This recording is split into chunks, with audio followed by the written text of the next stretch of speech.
Hi, this is Mark Grossarth from Heritage Family Credit Union. Heritage Family Credit Union is a proud sponsor of the 2020 Bennington Chamber of Commerce Lunch and Learn series. I hope you find these seminars insightful and educational. Good afternoon, everybody. I'm Matt Harrington with the Southwestern Vermont Chamber of Commerce, and thank you for joining us again at Cat TV Studio for a special Lunch and Learn. We're trying to update you as we move forward and through this COVID pandemic. A couple weeks ago, we were able to sit down with Tom D. and Dr. Trey Dobson from Southwestern Vermont Medical Center to give us an update about the coronavirus. We'll probably have them back in studio again at some point. But following that, we thought it'd be good to meet with United Counseling Services, and specifically Dr. Reeve and Jason Fleming of United Counseling Services, to talk about both the stress level and anxiety of the community, and as we see that kind of ratcheting up because of COVID and other things going on, as well as businesses that are opening. So from a Chamber of Commerce, we want to be able to speak with our business owners that are opening, starting to open, the stress and anxiety of all of that, as well as dealing with customers that come in and can be challenging as well. So we wanted to make sure that we scheduled some time. We hope you're joining us on Facebook. If you are joining us on Facebook, know that you can ask a question and I will get to it. I'm monitoring it here, but I also have some questions for Dr. Reeve and Jason as well. So without further ado, I do want to introduce two of our guests and have them give a little bit of a background of where they're from and their position in UCS. Welcome. Want to start? Well, first we're going to take off our masks now that we're indoors and we're at a safe distance from each other to have a conversation. Yes. And we appreciate very much that you guys have a cleaning protocol, that you wipe down the surfaces that we're touching. We signed our consent coming in and acknowledging a risk and provided extra cleanser for us, hand sanitizer. Although in fact I travel around in my bag with a small portable one all the time. In my work bag I have goggles, mask, gloves all the time, and our mobile staff also travel all the time. So Jason, why don't you tell them what you do? Yeah. And then I'll tell them who I am. Yes, thank you, Matt, and to Cat TV for providing us this forum to have this discussion. It's really important, and it's going to be important to continue to have these conversations as things go on. My name's Jason Fleming. I'm a Bennington native. Grew up here, and I've been with United Counseling Service now for about 8 years. And at that entire process in the crisis team at some role, I recently took the position of Assistant Director of Crisis Services and managed the day-to-day operations of our crisis team, which has had its challenges here, just like any other business, over the past few months. So, Dr. Reeve.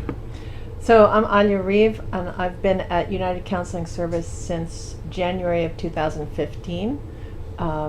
And before that was about 30 years out in New Mexico at the University of New Mexico, working in psychiatry, neurology, and pediatrics.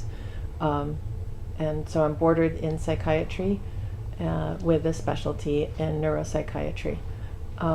Work a lot with people with brain injury and developmental disabilities, in addition to the whole gamut of children through adults with psychiatric disorders. I also got a master's in public health during that time because I was very interested in the public health of mental health. And sadly, or fortuitously, this pandemic brings to the fore the issues of mental health of our entire community and how we cope with a national disaster and a natural disaster.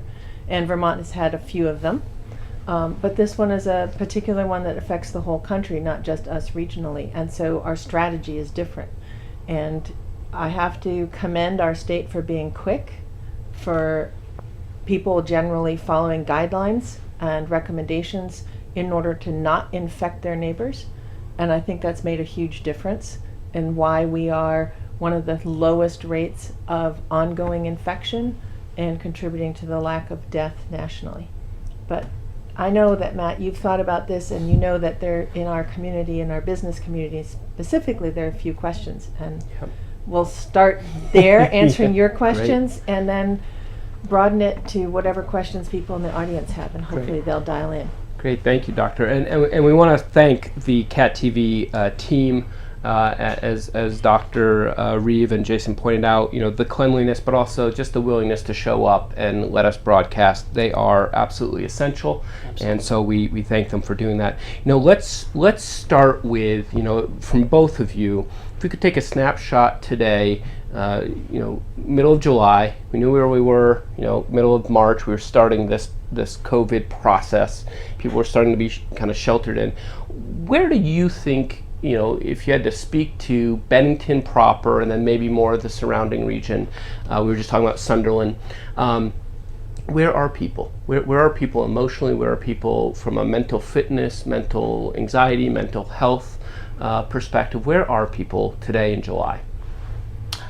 I would say that, so in the initial phases of this, of the pandemic, I think a lot of people were reacting out of instinct. Like, okay, it's crunch time here, it's crisis time, really following, a lot of people following the directions and following the recommendations from the state in terms of keeping safe. But we are all in kind of that, that mechanical mode of doing what we had to do. Really, over the past month, we've started to see how this is the drain that this has put on so many people. We're a social group, we're a social species, and we're not programmed to be isolated, and we don't do well with isolation. So it's the effects of that, but also the impact for a lot of people of regular services that they were getting, and maybe that's nursing services or Meals on Wheels, or a lot of different things that there may have been interruptions in some of those day-to-day services that they were getting. And that, you get the one thing leads to another, where they're not eating as well, they're not sleeping as well, maybe they're not taking their medications. And now what we're seeing is, people are struggling. There's more people in crisis, anxiety about their circumstances, job loss, and so there's some really major issues, so that when people call, it may not even be that it's directly related to COVID, but it's really just this new reality and all of the shifts that we've had to make to our regular daily routine has got a lot of people in our area really struggling. Mm-hmm. And that feeling of, is it ever going to end? And oh my goodness, they're talking about maybe there's a resurgence, and what does that play in? Yeah. And that sense of the dark cloud hanging over, and other people, when you're facing uncertainty, it is not always intuitive to calm down, to slow down, and to not jump ahead in your thoughts. And so what you see with anxiety disorders, and then you see with just general anxiety about something that you don't know when, how, or how much, you start to play into the fantasies. And how do you stay with reality versus getting wrapped in the fantasy? And sometimes, in order to avoid the fantasy, you deny that it's even coming. And you say, okay, I don't feel like it, I'm not wearing masks, I'm not doing this, I'm not doing that, we can do whatever we want. Well, the problem is, we have scientific information that doing whatever you want, as they are doing in a number of states where they opened up much faster than Vermont, people, including legislatures, put legislators and their staff at risk, and they have an increased rate of infection, some of whom have had to be ending up in the hospital. Those hospitals are all getting crowded now, and they're duplicating the experience that New York had, where they were overwhelmed at the beginning. We are reading, at least in the medical, informal, as well as the popular press, about shortages of personal protective equipment in hospitals. So they are duplicating literally the problem we had in New York City and in Boston at the early start. We never got at that critical junction here, partly because of the SVMC planning, partly because of the state's response and people actually distancing, partly because we didn't have as large a population. It will show up more slowly, it'll be more general. But it doesn't mean it's not going to be here. It doesn't mean it's not going to come with people coming in. It doesn't mean that they're all carriers either. So that them coming in from other places of low infection rate and being careful and being considerate is the way to prevent it from spreading. Because a person who has not been infected, to their knowledge, this whole thing about the silent carrier, the asymptomatic person who carries COVID, we can become those carriers before we know that we're infected. We don't have a magic way of knowing.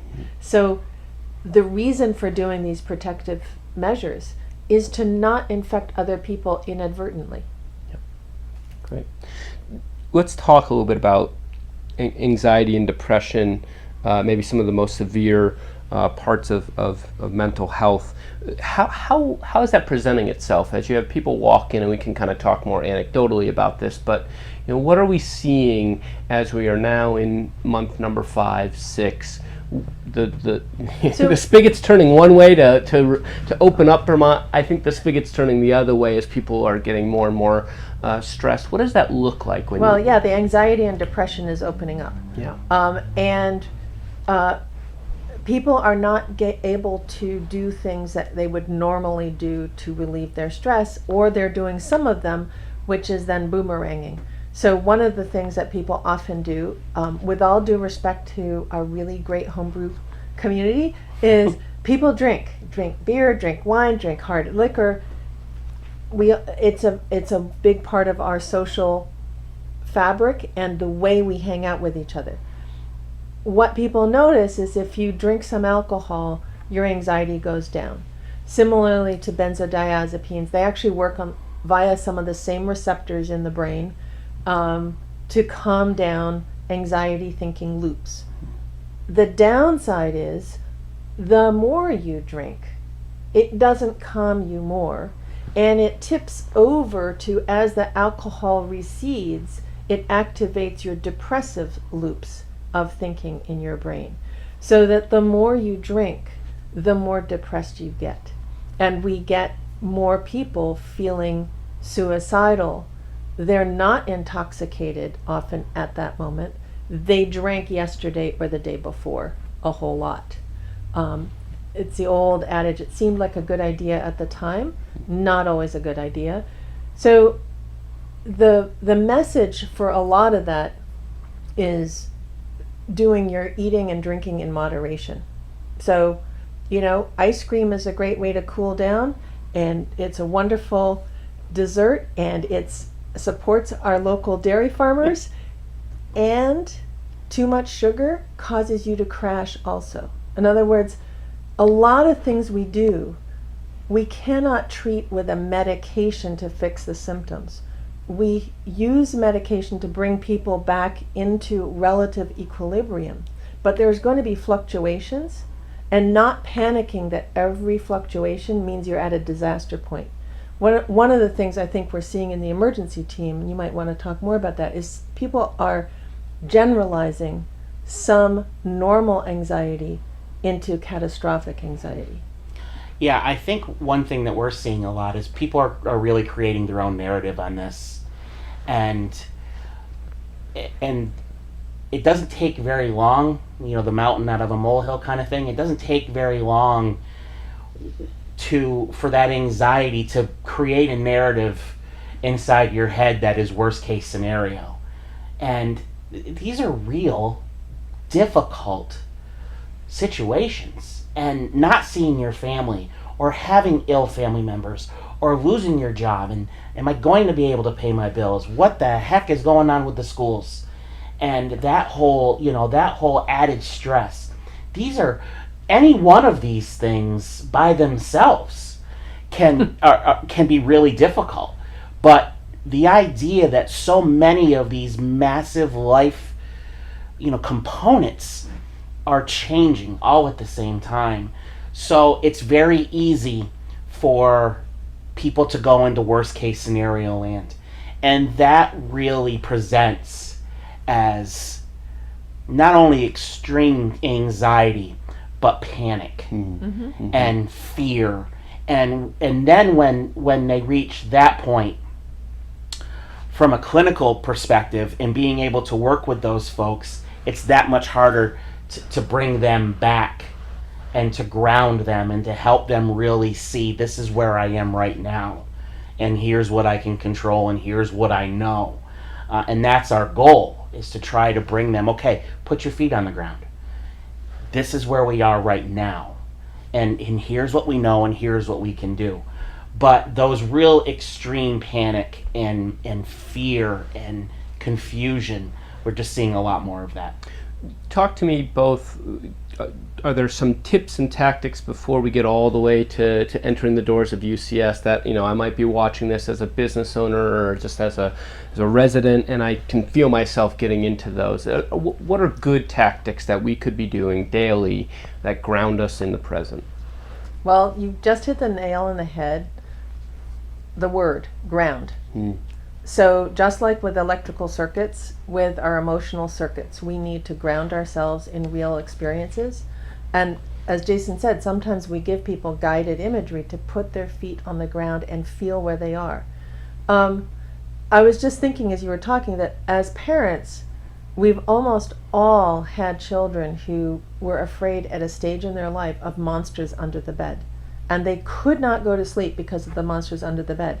And we all know there's magic spray that we provide them that help take care of the monsters under the bed. And we all do that willingly. But the reason I bring that up, and you guys both smile also as I do, remembering the rituals we went through with our children, is we have to mentally do that for each other. So one of the things we can do as a business owner or as an employer or as an employee is see when somebody next to us, or express when we ourselves are reaching that point where we're not so grounded right now. We're kind of losing our perspective. And the other person reminding them, hey, do you want to why don't we go for a walk over our lunch break today? That's literally a way of doing it. Now, today, July 9th, one of the 2 hottest days so far of the year, where there's a heat warning that you should not overheat. I'm not saying you go out in the middle of day and walk really hard and give yourself heat prostration and go to the emergency room. I am saying no, in moderation, cool down, get in front of a fan, bring your temperature down.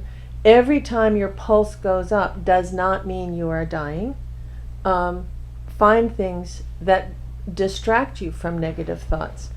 I happen to live with my mother living with me, who is 93, who sometimes looks at the paper. Sunday New York Times had this map of all of the infection across the United States. And so she saw disaster everywhere. And I had to bring her back to, what are some good things? What are people doing to help? And you could see her tone, her hopefulness returning, just talking about what is working, how we do care for each other, that we can have FaceTime with our grandchildren or our children or our parents, that we can do something with our neighbor, that we can leave some food for them on the porch, that we can see that they're okay. What are those things we can do in our neighborhood? What are those things we can do at work? Sometimes one of the things we've noticed within UCS, one of the ways people are coping better is when, yes, they're working from home, and we all know that with working from home you have to keep a schedule, otherwise it becomes very free-floating.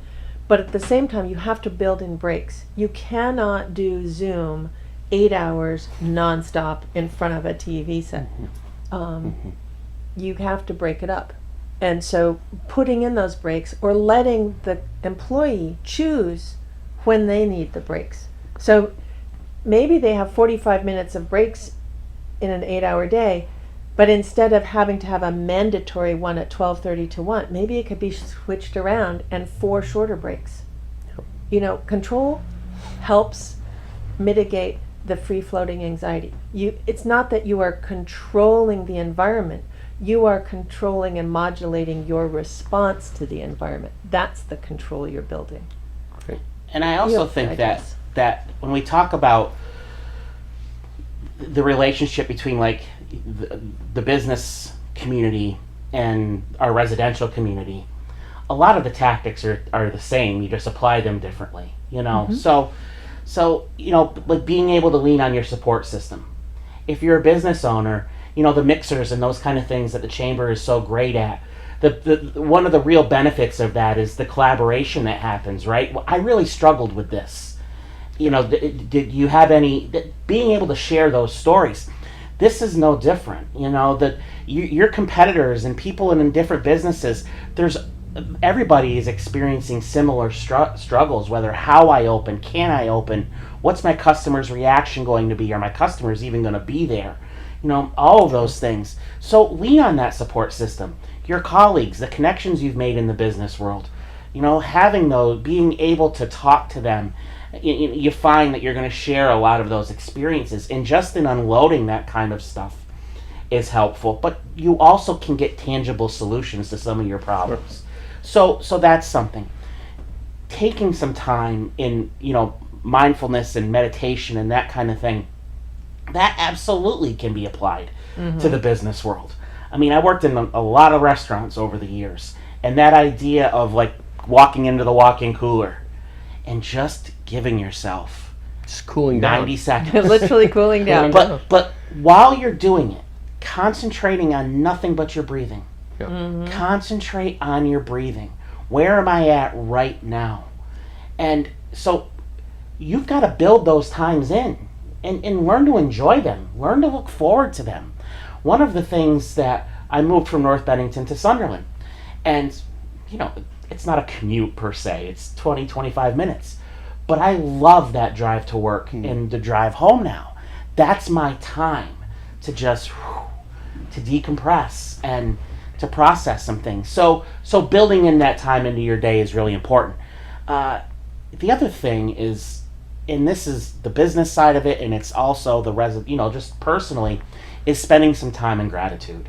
The brain science is unbelievable about if we regularly spend some time being grateful for things, it can improve our sleep, it can help with our anxiety. So sometimes it's the word grateful, sometimes it's the word satisfied, or sometimes it's the word what's working. For some people, the word grateful has other meanings, and so, but this concept of seeing what is good. Go ahead. Yes, absolutely. And there's still plenty of good. Yeah. And you know, if someone has opened a business and they've poured their everything into it, that takes a level of commitment and knowledge and work ethic to be able, and that hasn't gone away. You know, those intangibles haven't gone away with COVID. And give yourself some credit. Give yourself, you know, Absolutely. that pat on the back. That I'm sure that there have been plenty of struggles for small business owners and large business owners. This is another struggle, but their fortitude and their knowledge, lean on those that you can. Take care of yourself when you can. Keep an eye on your neighbor. Keep an eye on your coworkers, on your staff. And together utilize the resources that are in your community. Yep. You can get through. So that's what we can kind of do for ourselves as business owners. You know, most business owners, I think, have some form of customer. Those customers are also dealing with this stress and anxiety. And I would even say, you know, we talked about it, and it's not to be missed. You know, I feel like it's one of the hottest summers we've ever had that I can remember. And so all of a sudden you add heat to that as well, both mental and exhaustive and physical heat. What are some things, you know, imagine you've got the retail person and somebody comes in, they've got to wear the mask sign, the person doesn't want to wear a mask. What are some things that maybe you're seeing or hearing out there that businesses are running into, whether it's in Bennington or maybe even more nationally? I've seen a lot of stories about this nationally. What are some things that you're seeing that businesses are running into? We'll start there, and then we'll go to solutions after. Well, I think what's important is to be transparent as a business owner, and that, I mean, I'm the business owner, and I didn't create a lot of these rules, and you didn't create coronavirus. Right. Just saying. Yeah, and we're all working with what we've got. So clearly communicating that and being transparent and with their customers. And when I walk out of this building, I'm sharing many of the same difficulties and frustrations that you are. This is just what we have to do to function and what we have to do to get by. Now, that's all well and good, right? And when we're of sound mind and feeling well about things, then, that kind of approach. When you've got the person that's screaming in your face and is hollering because they don't want to wear a mask, I think that at that moment it's acknowledging this isn't really something that I created. Right. And listening but holding your ground and well, I care about this and this is how I feel. Well, I care about this. This is my livelihood. This is what I do, and this is what we have to do, and these are the recommendations and the standards that have been put in place that we have to follow in order to do this safely. I think acknowledging people's distress is a big step. Is it okay to move into solutions, you think? Nick? Absolutely. Jason already did. Okay. So among things that one would want to do, besides being really clear about the expectations, and I have to commend our community. I see a lot of clear signage going into various different business doors, whether it's pharmacies or grocery stores or bookstores or whatever, about asking for masks, about for the safety of our customers and our community. In other words, it's not just me being hard-assed about it. Yep. It's really looking at our community surviving, and recognizing when people are in trouble. And so what is really needed? And we certainly get that. There are people who have breathing issues. There are kids who don't understand. There are adults with mentation like kids who don't understand or who panic. So there might be reasons. So one of the other things is to find alternatives. In our youth programs, one of the things we suggested was coming up with bandanas. So wearing bandanas would be cool, and it gives you more breathing room underneath. The point is not about the mask. The point is to stop the spread of your spittle. Yeah.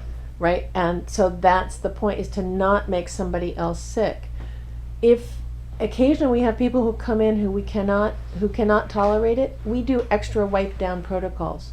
So maybe it's, if someone's going to come in, you ask the next person to wait, please, and you take the time to wipe down the surfaces. A lot of businesses have put up plexiglass.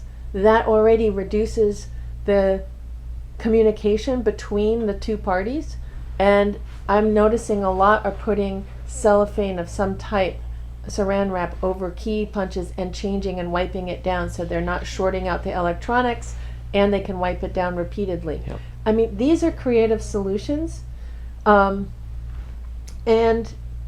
we've had people who inadvertently go to old habits when they have challenges. So in a grocery store, a woman wearing a mask and gloves was having difficulty getting her credit card or debit card to work at the checkout, and she pulls down her mask and licks her gloved finger and wipes it on the credit card to make it have better access.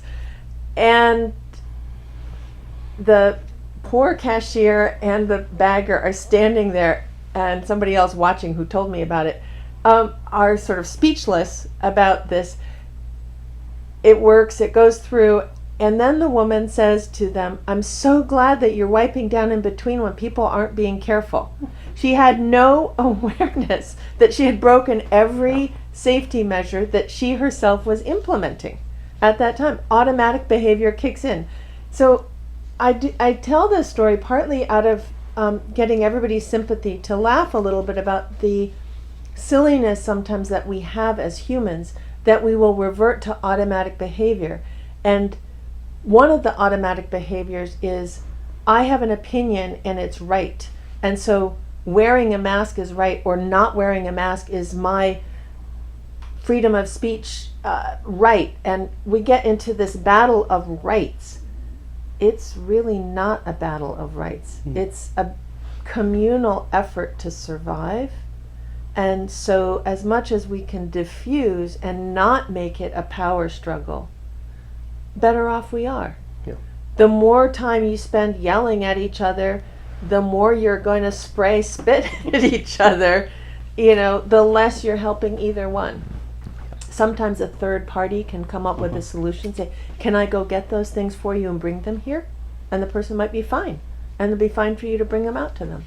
There's all kinds of, when you find this goes back to the question about what do you do as an employee or an employee. When you are getting stuck in one of these loops, can you get a second person to come in and help diffuse the tension, come up with another solution? I appreciate both the humorous story and just really trying to encourage our viewers. Give the benefit of the doubt. We're all the new kid at school all at once. Yes. You don't know where to wear the mask, how to wear the mask. It's different. It's new. A lot of things are different and new. Even walking into a restaurant or sitting outside of a restaurant or just ordering out at a restaurant. We've seen a lot of those stories, and just really kind of having the patience to deal with the new normal, as they've called it. When we, I'll add to that, one of the conversations we're having as we're looking at opening up welcome centers is, and at a certain point there becomes a point where where that person becomes too hostile. And so I think there are public servants out there in the form of police and others that, also being wise enough to know this is moving into a territory that is beyond talking off, Yes. talking down, and it's not, it's that, again, not something you created, but there are professionals out there that can help. And when you're talking about that, we keep trying to reach out, but our first responders, whether it's EMS, whether it's firefighters, whether it's police, whether it's other people responding, and our emergency personnel and our emergency room personnel, they're all under a lot of stress because of this too, because they're feeling the stress in the community. So that's part of how we notice that there's a lot of anxiety, depression, reactivity, irritability, kind of absolute statementism. It's never this. It's always that. Why do you have to always do that? And it's like, hold on, that irritability when you feel like things are beyond tolerance, you get much more reactive. And the trick is, how do you build in flexibility? And how do you build, because that's the restorative time. And in our daily life, we sleep. And are you sleeping properly? Are you exercising properly? Are you eating in a healthy way? Are you upping your caffeine and your junk food, or are you making sure you've got enough healthy food and enough other release of stress and time to build up your reserves? So when we last had you on, I think we were in April maybe. What's changed for UCS? I would even say just call volume, Yes. walk-ins, Yes. all those things. Talk a little bit about, I would say internally, how has UCS adapted to that? But also just, I think people are probably tuning in to have you give a gauge of, we're seeing a lot of increases of, which is a good thing. I think they're utilizing your services. But talk to us a little bit about UCS and the change we've seen. Well, it's a good thing that they're utilizing our services. The scary thing is, I think we only see the tip of the iceberg. And that's part of why we want to do programs like this, and we want people to think about, there are a lot of things besides going to professionals. A lot of this anxiety and sadness and uncertainty is not a psychiatric disorder. It's that this is overwhelming and difficult. And that doesn't mean that you have to call it a psychiatric disorder or take medication for it. That being said, you might also need medication. You might need your medications to be reevaluated. We do have an increased rate of walk-in. We have a walk-up window. So just like Fuji's has a walk-up order window, we have a walk-up window where you get your temperature measured, you have the questions asked about exposure, then you come in. You might have your appointment by a telehealth. We are doing a lot of Zoom meetings with our clients. We are doing meetings outside. We are doing meetings in a tent outside. We have a couple of tents at different sites set up so that there can be larger gatherings. We limit the number of people, of staff in our buildings, so that they don't exceed certain occupancy, whereas before it could have been, up to the fire code. Mm-hmm. Now you could say it's up to the COVID code, and it's 6 foot distancing at all times, unless you're passing someplace. So people are wearing masks at work all the time. They're using hand sanitizer. They're wiping down bathrooms after they use them. So yeah, our protocols are really, really different, and we're trying to do all the services and actually more. We're expanding our flexible services. They have changed appointments to be earlier in the day, to run later in the day. They're looking at whether or not people want to be coming in on weekends, in which case they will start offering appointments on weekends. And our mobile services are much more in the community. Yeah, I think that we're hearing from a lot more people that we've never heard from before. Which I agree with your point that that's a really good thing. It's great that people are calling, and it's so important for us to be able to communicate that it's okay. Calling a 24-hour crisis line is not, you're not giving in to. There's so much stigma that goes around mental health and that kind of thing. It is okay. It's encouraged, right? We talk about preventative care so often in major medical situations. This is the same. Let's not wait until it's really dire. Call us. We literally have a clinician on the other end of the line 24/7. We never close in crisis. We never close. So you can pick up the phone if you're struggling. If you see a neighbor, a family member having a hard time, and you're just like, what are some things that I should be looking out for? Call us, please. Because not only is there somebody at the other end of the line that can help, that can talk to you, we will go there. If we have to, if it will help, we will go to you. I mean, that's part of what not only are we accessible, on the telephone 24/7, but in most cases, and if that means having law enforcement come with us to make sure that a scene is safe or whatever the case may be, but we will go to those folks. Now, the one thing that can be misunderstood is when we say that we're happy to come and talk with everybody. That is true. We don't always bring people into the hospital or say that they need to be involuntarily hospitalized, even if they're not making a whole lot of sense. We still are operating within the rights and laws of Vermont. And so people who have unusual ideas are not deemed a risk to themselves if they're not likely to hurt somebody else or immediately harm themselves. We have laws that allow people, for want of better words, to be eccentric and have idiosyncratic ideas and live in the community as they wish in Vermont. And that's one of our very dearly held safeguards in Vermont. And so there can be concerning behaviors, whether it's stockpiling food or whether it's dressing in odd ways or not wanting people on your property, that are not quite enough to take a person's rights away. Yeah, it sounds like a lot of Vermonters. Yeah. Stockpile food, land, dressing weirdly. So, two things I just want to point out. First, hotline to call. Just shout out the number if you know it off the top of your head, Jason. So, 802-442-5491 is the phone number, the UCS number. And so they call that number 24 hours a day.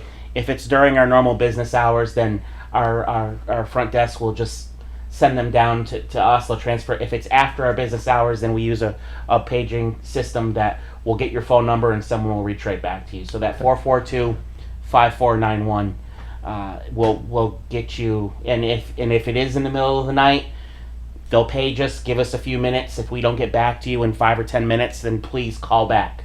And someone will reach out. They have pagers and cell phones, and so if they're not in their office, they're mobile, they can get the message, and that's why it's one number. Okay, great. We talked a little bit about warning signs. One of the questions I have down here, what if I'm witnessing a loved one, a neighbor? What are some of the warning signs that warrants a call to you, or I should be concerned about? And then maybe what are some things that I shouldn't call about? Well, or, is there a difference in that? What are your thoughts on that? You can always call. I mean, I really can't stress that enough.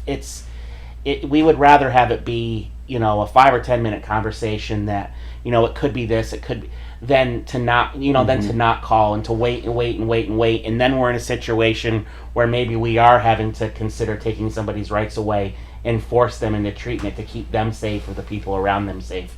So please call if you've got any questions. I think that, so there's this idea that paranoia starts to build in people. Maybe they're responding to internal stimuli if they're talking to people that aren't there, that kind of thing.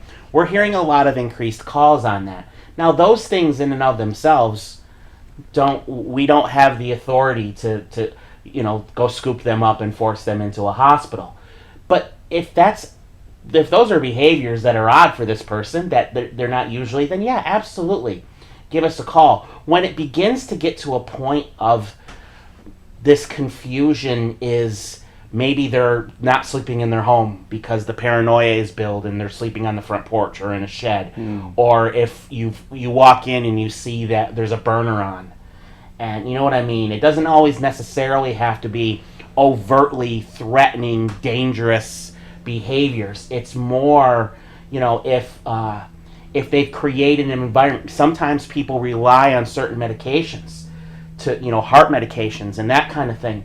If you notice they're not taking any of their medications, and so those kind of things can be a really good indicator for folks that have friends or loved ones that they're worried about, and that may be getting more serious.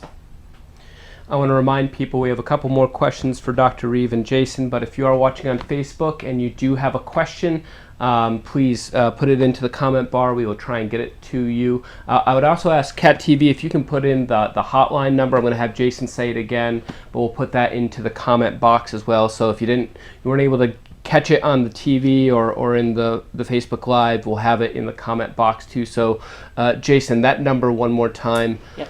For the hotline. 802-442-5491. And literally, if you Google United Counseling Service, that's our main number. Okay. So 802-442-5491. Just ask to speak with somebody in crisis if that's the area that you need to get to, and we'll get a clinician on the phone. Yeah. Dr. Reeve, we talked a little bit about telemedicine and its role in kind of the COVID crisis and in terms of how UCS is using it. What are you seeing in terms of expanded use of that? And we were talking before we went on just, how all of us are so committed to not seeing it go away, that it really has opened the door to telemedicine and the helpfulness of it. It has opened the door to telemedicine. It's really interesting, especially that there are a few people for whom telemedicine is very, very scary, and they feel like it's the TV talking to them or taking their stuff away.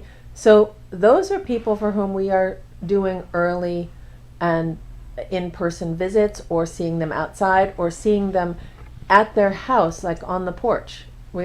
One of the beauties of the payment reform that Department of Mental Health has been going through is we are not as restricted to having to be on site if we're providing paid for services that are needed, but we can go and meet the client where they are, then we can provide the necessary service.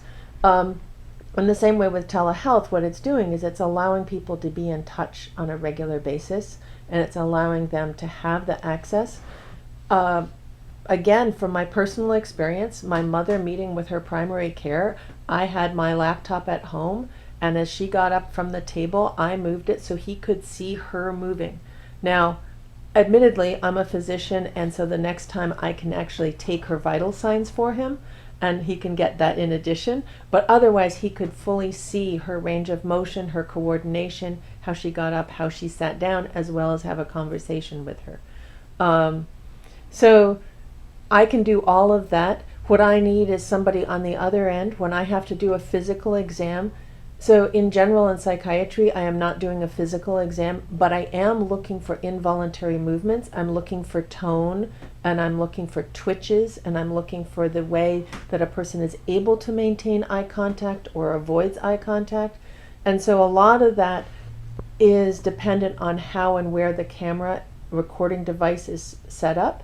So just like us making eye contact here, the audience doesn't have the eye contact. Yep. So you have to know that people are looking at the camera or not.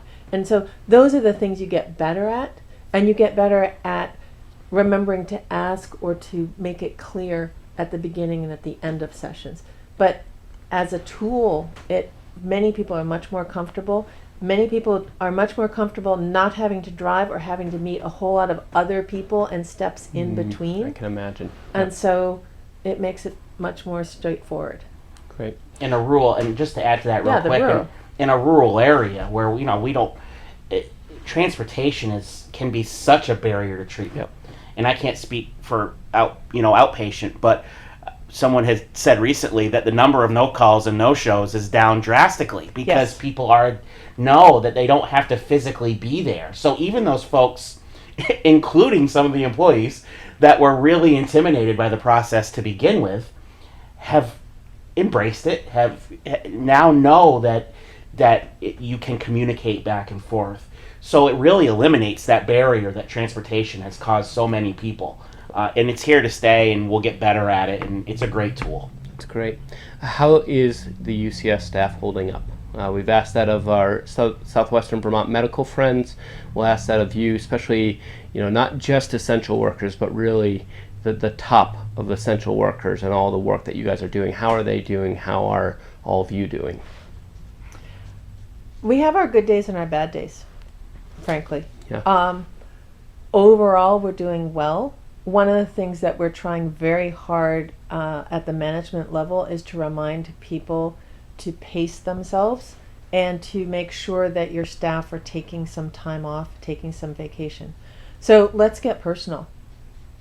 He mentioned before we went on air that he's going to take a vacation. I reminded him the last time we met that he needed to not respond to emails during that time because he was saying, well, I'll check in. I said, no, not that vacation week. The quarantine weeks afterwards, sure, you can check in by email, but the time off is time off. No phone, no, if they have a real problem, I'm working that time. I'm your backup. It goes to me. You don't answer. When you come back, I'll fill you in.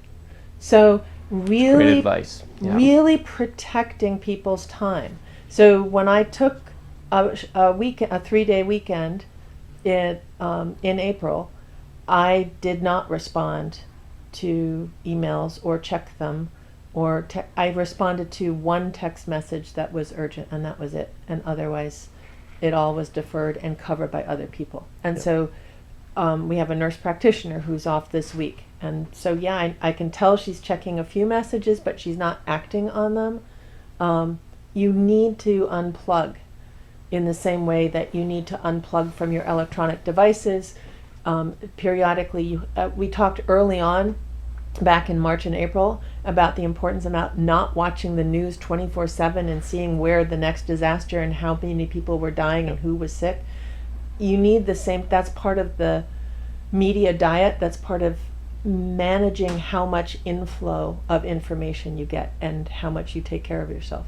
Well, and probably a good lesson for all of us that didn't go on the vacation, to be patient with all the replies, And I think in a normal year I have to be reminded that it's July and it's August, and there's just going to be a slowdown of that pipeline, and now more so than ever, really being patient as you see the out of office replies come back, that there are people getting some much needed rest on those vacations. I want to wrap up with Dr. Reeve and Jason from UCS, a question we always like to ask. What are you doing in terms of stress relief? What's a favorite hobby or a favorite tactic that you use daily to relieve stress? Well, I talked about just, the time of my commute. And then also, and it was interesting, I didn't even really establish this in the house, but my family knows it very well, that there's going to be a few minutes when I get home that it's just quiet for me. It's just, I have to kind of, and Dr. Reeve is right. We have our good days and we have our bad days. Mm-hmm. And our bad days are, they're tough. There's a lot going on. And so being able to take some time to get my feet underneath me and play with the dogs and play with the kids and get in the pool and just get back to my life outside of my work. Creating that, okay, I'm not there. Mm. The people that are there are good at what they're doing. Mm-hmm. That's something that, being new in leadership, that, acknowledging you've got good people there that can do the job. When I'm home, I need to be present in that part of my life. So really making that separation. Dr. Reeve? Similarly, for me, it's some meditation on a regular basis. I really enjoy my time with the horses, and when I'm with the horses, I have learned you have to just be with the animals, and that's partly what is really helpful about it.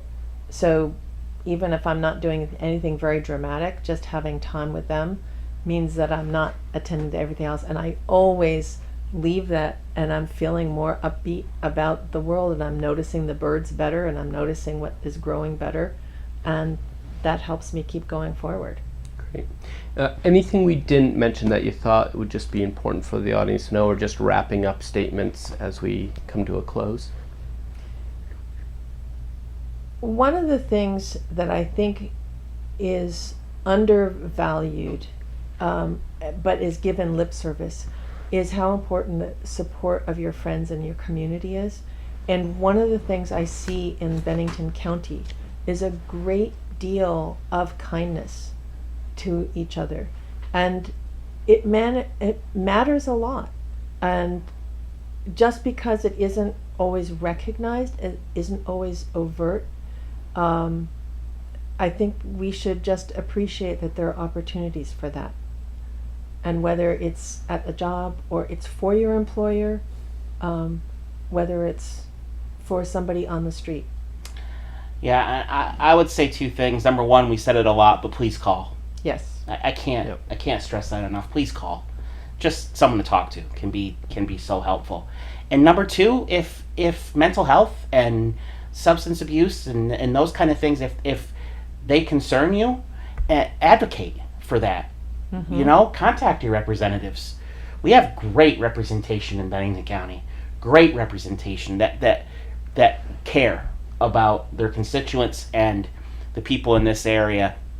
Reach out to them and what's going on, what's happening at the state level, because that has a lot of influence on the things that we can do. So write those emails. Great.